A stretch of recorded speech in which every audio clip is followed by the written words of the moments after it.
मिला उसको तब मिला कि जिस परिस्थिति में वो था उस परिस्थिति का सदुपयोग करके उससे जब ऊपर उठा तब उसे सत्य मिला। इसलिए भाई आपको अगर वर्तमान में सिद्धि प्राप्त करना है तो घर से निर्मम होकर यहाँ आके बैठ जाओ। अगर उसी क्षण सिद्धि न हो जाए तो फांसी लगाओ, उसी क्षण सिद्धि हो जाएगी। लेकिन आप कहेंगे कि हम निर्मम कैसे हो सकते हैं, तो हम आपसे कहेंगे कि आप ममता को कैसे सुरक्षित रख सकते हैं। अगर आप निर्मम नहीं हो सकते तो आप ममता को कैसे सुरक्षित रख सकते हैं। हाँ, ये बात कर सकते हैं कि वस्तु तो नहीं रहेगी, ममता रह जाएगी। वस्तु तो नहीं रहेगी, संबंध रह जाएगा। तो बिना वस्तु के संबंध रखने में, बिना वस्तु के ममता करने में हमारा जीवन बीता जा रहा है भाई। यही कारण है कि सिद्धि नहीं होती। सिद्धि के लिए इस बात की बड़ी भारी आवश्यकता है कि आप अपने जाने हुए असत का त्याग करें। और जिस समय आप अपने जाने हुए असत का त्याग करते हैं उसी समय साधन की अभिव्यक्ति होती है, और साधन की अभिव्यक्ति होने से ही सिद्धि मिलती है। हमारे धर्म प्रचारकों ने, जो आधुनिक धर्म प्रचारक जो हैं, उन्होंने हर भाई के मन में दो बातें बड़े जोर से बिठा ली। 40-50 साल हो गए लोगों को प्रचार करते हुए, भाई किसी वस्तु को अपना मत मानो, अपना मत मानो। लेकिन जब किसी मजदूरी को नौकरी देते हैं तब, अरे भाई तुम्हें नहीं मालूम है ये धर्म का काम है। यानी मतलब ये धर्म का काम है कि और जगह अगर तुम्हें ज्यादा मिलता उससे कम लो। इसमें किसका महत्व बढ़ा? इसमें किसका महत्व बढ़ा? उसी पैसे का। और है किसका? बोले हमारा बिल्कुल नहीं है। पैसा हमारा नहीं है, लेकिन मजदूरी पूरी देने में धर्म के काम का बहाना लेते हैं। अरे भाई कम खर्च करो, कम खर्च। आजकल सही में मालूम क्या, जिनके पास करोड़ों रुपया है तो कहते कम खर्च करो। किस बात में? कि 4 तरकारी खाते थे अब 2 खाएंगे, सिद्धि मिलेगी। अरे कम खर्च करने का से सिद्धि अगर मिलती, अगर कम खर्च करने सिद्धि मिलती तो कम खर्च तो हमेशा करते रहे आप। औरों के ऊपर कम खर्च का प्रयोग करते हैं कि नहीं? आज का मिलियनर क्या करता है? मजदूर के ऊपर कम खर्च का प्रयोग करता है। आज का मजदूर क्या करता है कि काम करने में कमी रखने का रोज प्रयत्न करता है कि कम से कम काम करना पड़े और ज्यादा से ज्यादा पैसा मिल जाए। तो कम खर्च करने से न सत्य मिलता है, अधिक खर्च करने से न सत्य मिलता है। सत्य मिलता है वस्तु को अपना न मानने से, अपना न मानने से। और ये साधन आज हमारे लिए बड़ा दुर्लभ हो गया। क्यों? अपना न मानना इतना दुर्लभ हो गया है, और इतना दुर्लभ हो गया है कि ईमानदारी से हम इस बात को नहीं मान पाते।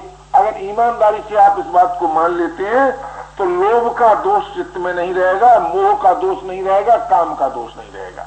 मान लीजिए, आप अभी मान लीजिए कि कोई वस्तु हमारी नहीं है, फिर देखें आपके चित्त में विकार कैसे पैदा हो जाए। कभी विकार पैदा नहीं हो सकता। लेकिन इस बात को मानने से पूर्व हम कहते हैं बताओ वर्तमान में सिद्धि कैसे हो सकती है? तो सच बात है कि नहीं हो सकती। क्यों? हम अपने जाने हुए सत्य का त्याग नहीं कर सकते, इसलिए नहीं सिद्धि हो सकती।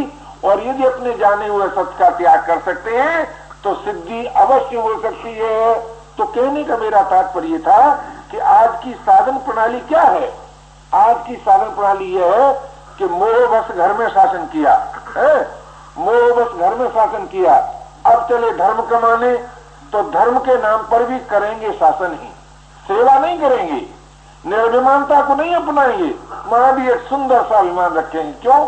हमने ज्यादा रुपया दिया है तो हमको ज्यादा अधिकार मिलना चाहिए। हम ज्यादा समय लगाते हैं तो हमारी ज्यादा बात चलनी चाहिए। और अगर कोई कहे कि अच्छा भाई देखो, तुम्हारी ही बात चलेगी, तुम्हारी बात चलेगी, तब भय लगता है। क्यों? अपने पर विश्वास नहीं है कि हम इस बात को निभा सकते हैं। क्यों विश्वास नहीं है? इसलिए विश्वास नहीं है कि ईमानदारी से हमने अपने जीवन को किसी को दिया नहीं, किसी को दिया नहीं।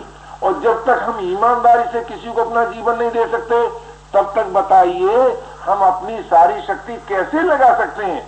और जब तक हम अपनी सारी शक्ति नहीं लगा सकते तब तक हमें अपने में कैसे विश्वास हो सकता है कि हम काम कर सकते हैं। मैं आपको विश्वास दिलाता हूं, जिस वक्त आप अपनी सारी शक्ति लगा देंगे, कोई समस्या आपकी ऐसी हो नहीं सकती जिसका आप हल न कर लें। लेकिन अपनी सारी शक्ति लगाएं नहीं, उसका परिणाम होगा कि अपने में विश्वास होगा नहीं, और जिसको अपने में विश्वास नहीं होता, सच मानो उसको किसी में विश्वास नहीं होता। ये नियम है। दूसरे पर हम अविश्वास कब करते हैं? इसलिए नहीं करते कि दूसरा विश्वास की योग्य नहीं है, इसलिए अविश्वास करते हैं कि हमें अपने ही में विश्वास नहीं है। आज का साधक ये अपने संकल्प पर कितना अविश्वास करता है। किस पर? कि मैं भगवान का हूं, भगवान मेरे हैं। मैं आपसे पूछता हूं, इसमें क्या कठिनाई थी आपको? इसमें आपको क्या कठिनाई थी? लेकिन इसी संकल्प में विकल्प क्यों होता है? क्योंकि अपने में विश्वास नहीं तो मैं कहता हूं कि भगवान भी आकर ये कहते कि नहीं नहीं, तुम हमारे नहीं हो, हम तुम्हारे नहीं हैं, तब भी हंसकर ये कहते कि आप भूल सकते हैं, मैं नहीं भूल सकता हूं, तुम भी हमारे हो और हम भी तुम्हारे हैं। तो ये बल कब आता है जीवन में? ये बल तब आता है कि जब साधक अपने पर अविश्वास नहीं करता। हमसे सबसे बड़ी भूल यही होती है महाराज कि हम अपने पर अविश्वास कर बैठते हैं, और जब हम अपने पर अविश्वास कर बैठते हैं तो अपनी भावना में भी अविश्वास कर बैठते हैं, और अपनी जानकारी में भी संदेह कर बैठते हैं। इसलिए अगर आपको वर्तमान में सिद्धि प्राप्त करना है तो अपने पर अविश्वास मत कीजिए। आप इस बात को कभी मत मानिए कि यदि मैंने ये कह दिया है कि हे प्रभु मैं तेरा हूं, तो किसी का साहस नहीं है कि संकल्प को तोड़ सके, इस विश्वास को तोड़ सके। क्यों? मैंने कह दिया है कि मैं तेरा हूं, मैंने कह दिया है कि मैं तेरा हूं। यदि मैंने ये स्वीकार कर लिया है कि कोई वस्तु मेरी नहीं है, तो संसार की शक्ति नहीं है कि मुझ में किसी वस्तु की ममता को लगा सके। आप सच मानिए, जिस समय आप अपने में विश्वास करके दृढ़ता पूर्वक अपनी किसी साधना को स्वीकार करेंगे, सिद्धि वर्तमान में होगी। लेकिन भाई, जब तक हम और आप अपने ही पर अविश्वास करेंगे, अपने ही संबंध पर अविश्वास करेंगे, अपनी ही जानकारी पर संदेह करेंगे, अपनी ही मान्यता में विकल्प करेंगे, तब तक बताइए सिद्धि कैसे हो सकती है? तो कहने का मेरा तात्पर्य था कि सिद्धि तो वर्तमान की वस्तु है, पर कब? जब हम जो जानते हैं और जो मानते हैं और जो कर सकते हैं उसमें न बचाएं। अब आप कहेंगे कि हम जो जानते हैं उसको मान लें, इसके लिए हमें क्या करना है? एक ध्यान तो दीजिए, साधन का अगर आप साधन ढूंढते रहेंगे तो साधन कभी नहीं होगा। क्यों? साधन कहते ही उसको है कि जिसको आप कर सकें, जिसको आप कर सकें। तो आप अपनी रुचि, योग्यता, सामर्थ्य के अनुसार किसी एक साधन के संबंध में ये निर्णय कर लीजिए कि ये हम जरूर करेंगे, ये हम जरूर करेंगे। वो साधन चाहे जैसा हो, चाहे जिस मत के अनुसार हो, चाहे जिस विचारधारा के अनुसार हो, उसकी आप चिंता न करें, उसकी आप चिंता न करें। आप अपना कोई साधन ये निर्णय कर लीजिए कि ये हम कर सकते हैं, जिसके संबंध में आप ये न कह सकें कि इसमें हमारा मन नहीं लगता, इसमें हमको विश्वास नहीं है, ये हमारी सामर्थ्य के बाहर नहीं है। ये तीन बातें न कर सकें जिस साधन के संबंध में, साधन चाहे जैसा हो उसको आप स्वीकार कीजिए, आपको वर्तमान में सिद्धि मिलेगी। लेकिन भाई, जब आप किसी भी साधन के करने में अपने को समर्थ नहीं मानते हैं, किसी भी साधन में आप विकल्प रहित विश्वास नहीं करते, कोई भी साधन आपको रुचिकर नहीं है, तो जब साधन ही रुचिकर नहीं है, जरा सोचिए, तो सिद्धि हो कैसे? सिद्धि हो कैसे? सिद्धि में बाधक ये नहीं है कि आपने अमुक साधन नहीं किया, ये चीज सिद्धि में बाधक नहीं है। सिद्धि में बाधक यह है कि कोई भी एक साधन आपको पूरा कर देना चाहिए जिसमें आपकी रुचि हो, जिसमें आपको संदेह न हो, जो आपकी सामर्थ्य के अनुसार हो, कोई भी साधन, इसी का नाम है मानव सेवा संघ की साधन प्रणाली। कल मुझसे कुछ लोग बात कर रहे थे, तो मैंने उनसे कहा कि भाई देखो, मानव सेवा संघ के आश्रम में किसको रहना चाहिए, किसको रहना चाहिए?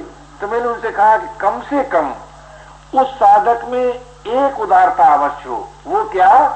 कि वो अपने मत, अपनी विचारधारा का बोझा दूसरे के ऊपर न लादे, और उसमें इतनी ईमानदारी हो इस बात के लिए कि भाई चाहे हम ईश्वरवादी हैं और आप भले ही अनिश्वरवादी हैं, हम आपसे कभी इस बात पर जोर नहीं डालेंगे कि आप भी ईश्वरवादी हो जाइए, और अनिश्वरवादी कभी इस बात पर जोर न डाले कि आप अनिश्वरवादी हो जाइए।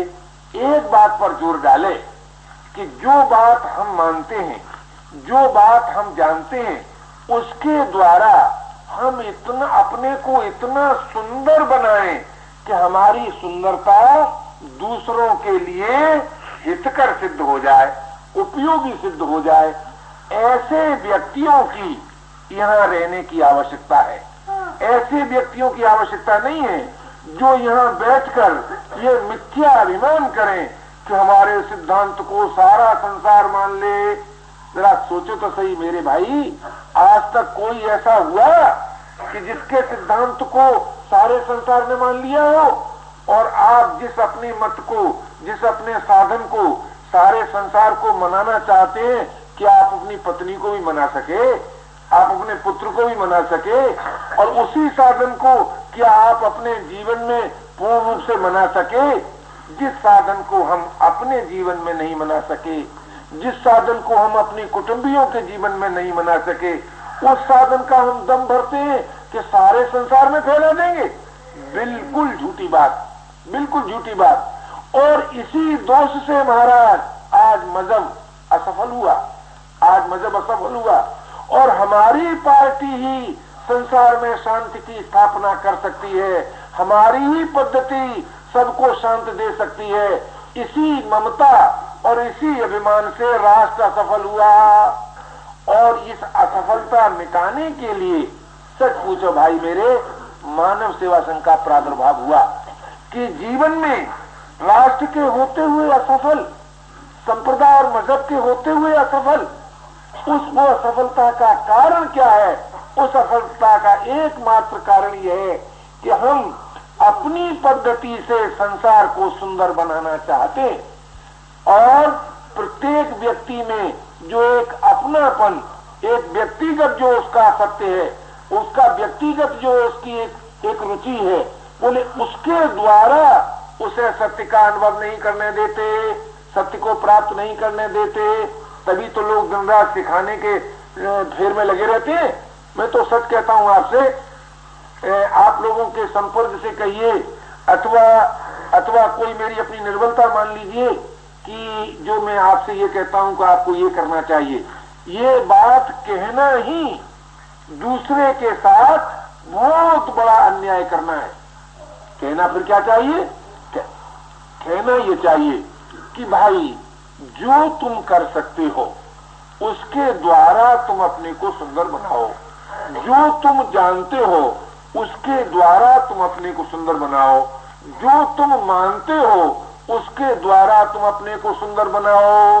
इस प्रकार की सद्भावना को लेकर जो मानव सेवा संघ की नीति के अनुसार आश्रम में रहेगा, सच मानिए वो तो सिद्ध हो ही जाएगा, इसमें तो संदेह है ही नहीं, और उसके द्वारा लोक का बहुत बड़ा हित होगा। और अगर आपने भीतर से तो कुछ और रखा और ऊपर से कौन है साहब? बोले हमने मानव सेवा संघ को जीवन दिया है। कौन है साहब? हम मानव सेवा संघ की कार्यकारिणी के सदस्य हैं। बहुत ठीक, बड़ी सुंदर बात, आप कार्यकारिणी के सदस्य हैं, लेकिन आपका जीवन क्या है? कि जीवन तो ये है कि दूसरे लोगों को हमारा ही सत्य मानना चाहिए। आपका अगर ये जीवन है तो आप माफ कीजिए, आपके द्वारा मानव सेवा संघ कलंकित हो सकता है, प्रकाशित नहीं हो सकता, और आप मानव सेवा संघ के द्वारा अपना विकास नहीं कर सकते। मानव सेवा संघ की साधन प्रणाली के संबंध में स्पष्ट ये नीति है, और वो ये नीति है कि प्रत्येक भाई साधन करने में समर्थ है और प्रत्येक भाई को सिद्धि मिल सकती है, लेकिन किस साधन से? कि जिस साधन को वो कर सके। जिस साधन को वो नहीं कर सकता उससे सिद्धि नहीं मिल सकती।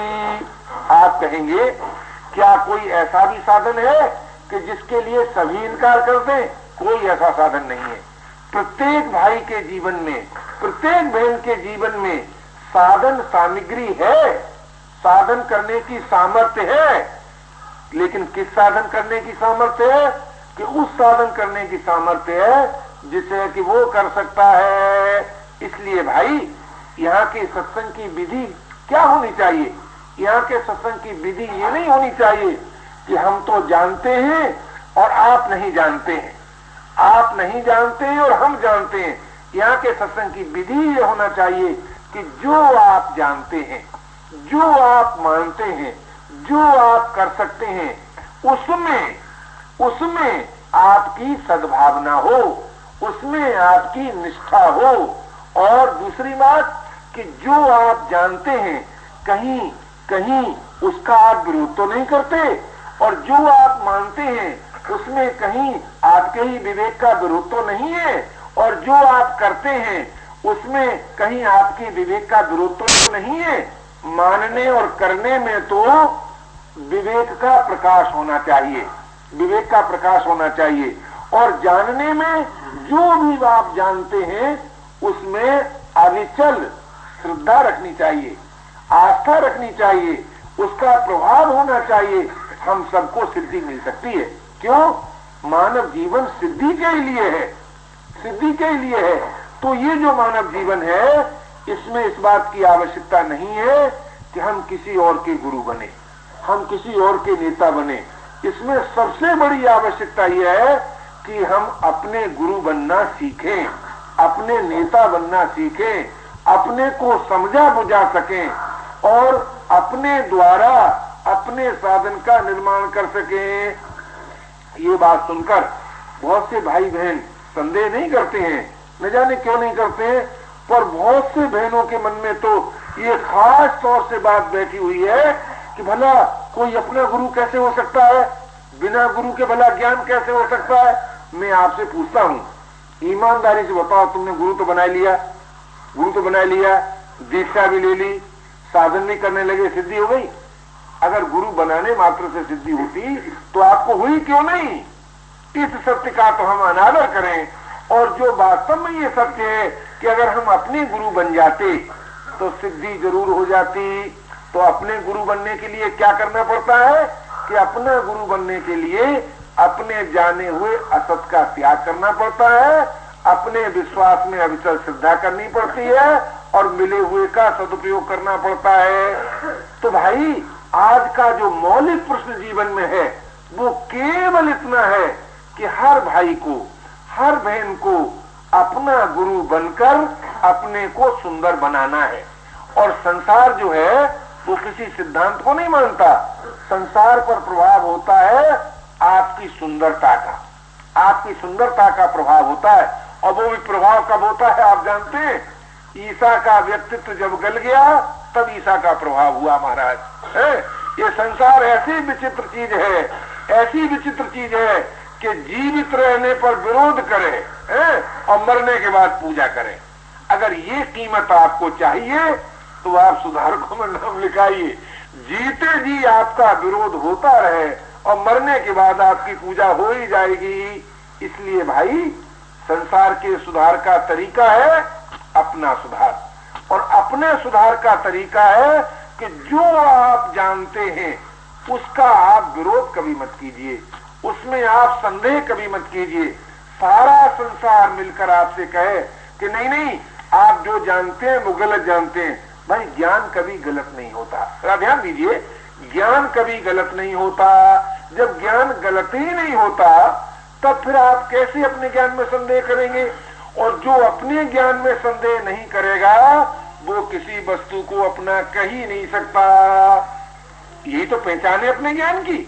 वो विवेक विरोधी कर्म कर ही नहीं सकता, वो विवेक विरोधी विश्वास जीवन में रख ही नहीं सकता। जिसके जीवन में विवेक विरोधी विश्वास नहीं रहता उसके जीवन में प्रभु विश्वास की अभिव्यक्ति होती है। जिसके जीवन में विवेक विरोधी संबंध नहीं रहता वो निर्विकार हो जाता है, निर्विकार हो जाता है। और जो विवेक विरोधी कर्म नहीं करता उसके द्वारा सुंदर समाज का निर्माण हो जाता है। अब जरा विचार तो कीजिए, सिद्धि में क्या प्रतिबंध है? सिद्धि में क्या प्रतिबंध है? अगर आप ये चाहते हैं कि सुंदर समाज का निर्माण हो, इसी क्षण से विवेक विरोधी कर्म का त्याग कर दीजिए। आप विवेक विरोधी कर्म का त्याग कर दीजिए। यदि आपके जीवन के द्वारा सुंदर समाज का निर्माण न हो तो जो चाहे सो कीजिए, अवश्य हो जाएगा, अवश्य हो जाएगा। अगर आप ये चाहते हैं कि आपके जीवन में निर्विकारता अभी आ जाए, विवेक विरोधी संबंध तोड़ दीजिए। अगर निर्विकारता ना आ जाए तो आप मुझको फांसी लगा दीजिए। अगर आप चाहते हैं कि आपके जीवन में प्रभु विश्वास दृढ़ हो जाए, कभी न हटे, तो आप विवेक विरोधी विश्वास छोड़ दीजिए।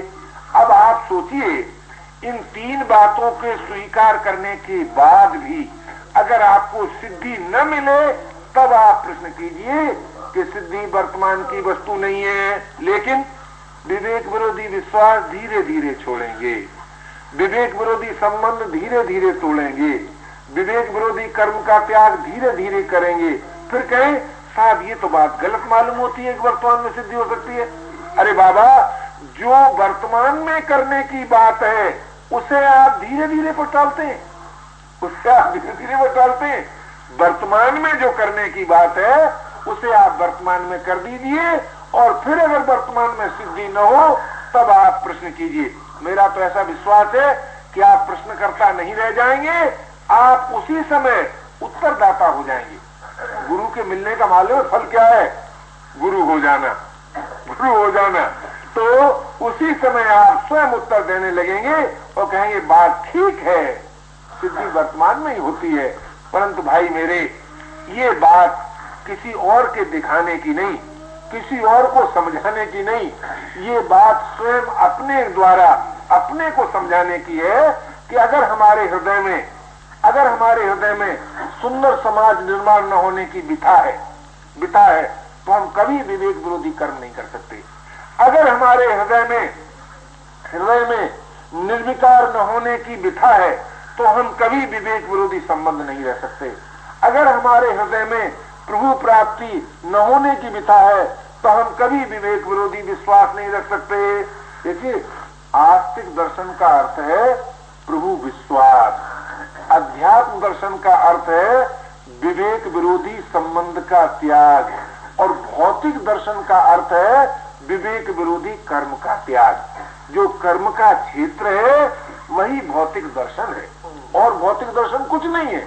और उस भौतिक दर्शन की भी जीवन में वही स्थान है जो अध्यात्म दर्शन और आस्तिक दर्शन का है, और अध्यात्म दर्शन का भी जीवन में उतना ही आवश्यक स्थान है जितना कि भौतिक दर्शन का है।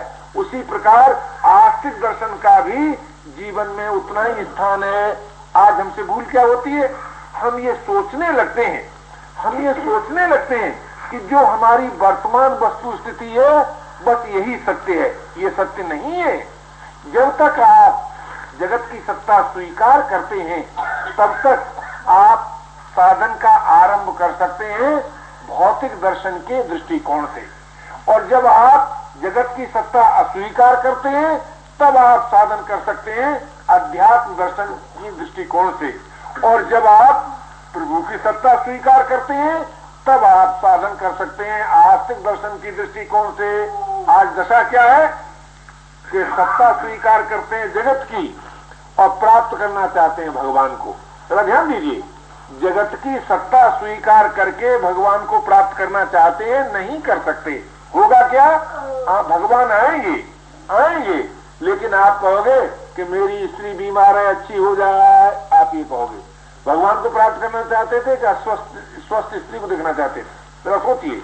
इसलिए भाई अपने दर्शन को आप देखो, अपने दर्शन को आप देखो। लोग अभी से कहने लगे कि शरणानंद का एक दर्शन है। भाई शरणानंद का वही दर्शन है जो सबका दर्शन है। क्यों? सानंद का दर्शन क्या है? अपने दर्शन में श्रद्धा कर लो, सानंद का दर्शन आपने जान लिया है। और आप सानंद के दर्शन पर श्रद्धा करना चाहें और अपने दर्शन में अश्रद्धा करें, आपने सानंद के दर्शन को नहीं समझा। सानंद का केवल दर्शन इतना ही है कि हर भाई हर बहन अपने दर्शन पर अविचल श्रद्धा करे।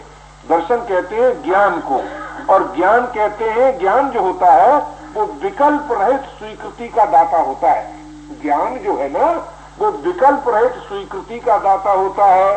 तो अगर आपका दर्शन जगत की सत्ता स्वीकार करता है तो आप घबराएं नहीं। आपके मिथ्या कहने से जगत मिथ्या नहीं हो जाएगा, आपके अनित्य कहने से जगत अनित्य नहीं हो जाएगा, आप घबराएं नहीं। और इस बात का विरोध भी न करें कि कोई मिथ्या क्यों कहता है। भाई जिसके दर्शन में जगत मिथ्या है वो मिथ्या कहता है, और जिसके दर्शन में जगत मिथ्या नहीं है वो क्यों ऊपर से मिथ्या कहे जगत मिथ्या और लड़े रोटी के लिए। हाय हाय, हम तो ऋषिकेश में बैठ के तप करते हैं और लड़ते किस लिए कि हम रोटी कौन मिलेगा। अबे ऋषिकेश में तो दिन रात ब्रह्म सत्य जगत मिथ्या की बात सुनाई जाती है। गंगा किनारे क्या है, ब्रह्म विद्या के सिवाय क्या है, ध्यान दीजिए। तो कहने का मेरा तात्पर्य है कि आप अपने दर्शन पर अविचल श्रद्धा कीजिए। अगर आपको जगत मालूम होता है और जगत की आपने सत्ता स्वीकार की है, लेकिन उसका साधन क्या है? साधन क्या है? विवेक विरोधी कर्म का त्याग। अगर आपने जगत की सत्ता स्वीकार की है तो विवेक विरोधी कर्म का त्याग कर दीजिए। विवेक विरोधी कर्म का त्याग करते ही जितने दोष हैं जीवन में कर्म संबंधी वे सब नाश हो जाते हैं। क्यों? जब विवेक विरोधी कर्म का आप त्याग करेंगे तो किसी का बुरा नहीं चाहेंगे। जब किसी का बुरा नहीं चाहेंगे तो दुखियों को देखकर करुणित होंगे, सुखियों को देखकर प्रसन्न होंगे। करुणित होने से सुख भोग की रुचि नाश होगी और प्रसन्न रहने से काम का नाश होगा। जब काम का नाश हो जाएगा तब आप अपने आप अध्यात्म दर्शन में प्रवेश पा जाएंगे। अपने आप अध्यात्म दर्शन में प्रवेश पा जाएंगे। जब अध्यात्म दर्शन में प्रवेश पा जाएंगे तब जगत की सत्ता स्वतः अस्वीकार हो जाएगी, और जब जगत की सत्ता अस्वीकार हो जाएगी तब आपको अपने में ही अपने प्रेमास्पद की प्राप्ति होगी। ये क्या है? भौतिक दर्शन से अध्यात्म दर्शन में प्रवेश। और जब आपको अपने में ही अपने प्रेमास्पद की प्राप्ति होगी तब आपका अस्तित्व क्या होगा? केवल प्रेम, केवल प्रेम। जब आपका अस्तित्व केवल प्रेम होगा तब आस्तिक दर्शन में प्रवेश हो जाएगा। तो साधन का आरंभ चाहे भौतिक दर्शन के आधार पर हो, चाहे अध्यात्म दर्शन के आधार पर हो, चाहे आस्तिक दर्शन के आधार पर हो, अंत में समस्त दर्शनों का जो फल है वो आपको प्राप्त हो जाएगा।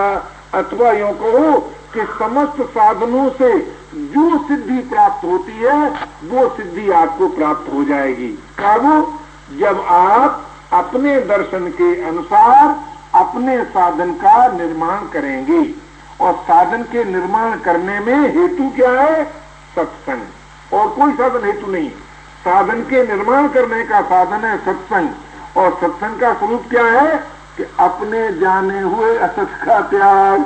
अपने जाने हुए असत का त्याग, ये हुआ सत का संग, और सत के संग से हुई साधन की अभिव्यक्ति, और साधन की अभिव्यक्ति से हुई सिद्धि। इस दृष्टि से प्रत्येक भाई को, प्रत्येक बहन को वर्तमान में ही सिद्धि मिल सकती है, ऐसा मेरा अनुभव।